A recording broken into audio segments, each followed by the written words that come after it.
brought you by Silver Pumps and Motors. Top quality और consistent performance के लिए सिर्फ सिल्वर पंप्स नाम याद रखना. ఆ మధ్య సౌత్ నార్త్ ఇండస్ట్రీలో సూపర్ ఫామ్ లో కనిపించిన పూజా హెగ్డే తర్వాత సడన్ గా స్లో అయ్యారు. వరుస ఫెయిల్యూర్స్ తో అమ్మడి కెరియర్ గాడి తప్పింది. దీంతో అవకాశాలు కూడా చేజారిపోయాయి. ఇప్పుడిప్పుడే ఫామ్ లోకి వస్తున్న ఈ బ్యూటీ మళ్ళీ కెరియర్ మీద ఫోకస్ చేస్తున్నారు. సినిమాల ఎంపికలోనూ ఆచితూచి అడుగులు వేస్తున్నారు. రాధేశ్యామ్ రిలీజ్ కి ముందు కెరియర్ లో మంచి ఫామ్ లో ఉన్నారు పూజా హెగ్డే. కానీ ఆ సినిమా ఫెయిల్యూర్ అరవింద ఆశలు ఆవిరి చేసేసింది. రాధేశ్యామ్ సూపర్ హిట్ అయితే పాన్ ఇండియా హీరోయిన్ గా బిజీ అవ్వొచ్చని భావించిన బుట్టబొమ్మకి షాక్ తగిలింది.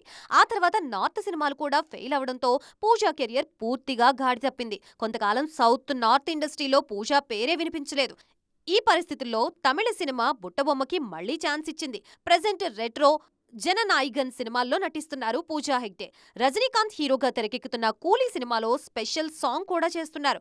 వరుణ్ ధావన్ హీరోగా తెరకెక్కుతున్న ఓ హిందీ సినిమాకు కూడా గ్రీన్ సిగ్నల్ ఇచ్చారు. తిరిగి ఆఫర్స్ వస్తూ ఉండటంతో కెరియర్ మీద ఫోకస్ పెంచిన పూజా హెగ్డే కొత్త స్ట్రాటజీ సిద్ధం చేస్తున్నారు. గతంలో తాను చేసిన తప్పుల్ని ఎనలైజ్ చేసుకుని ఇక మీదట చేయబోయే సినిమాల విషయంలో ఆ తప్పులు జరగకుండా చూసుకుంటానని చెప్తున్నారు. తనకు సౌత్ నార్త్ అన్న డిఫరెన్స్ ఏం లేదంటున్న జిగేల్ రాణి ఏ ఇండస్ట్రీలో అవకాశం వచ్చినా వర్క్ చేసేందుకు రెడీ అంటున్నారు. ఒక్క పొరపాటు కెరియర్ ని తలకిందులు చేస్తుందన్నారు. మరి ఇప్పటి నుంచైనా బుట్టబొమ్మ అలాంటి పొరపాట్లు జరగకుండా చూసుకుంటారేమో చూడాలి.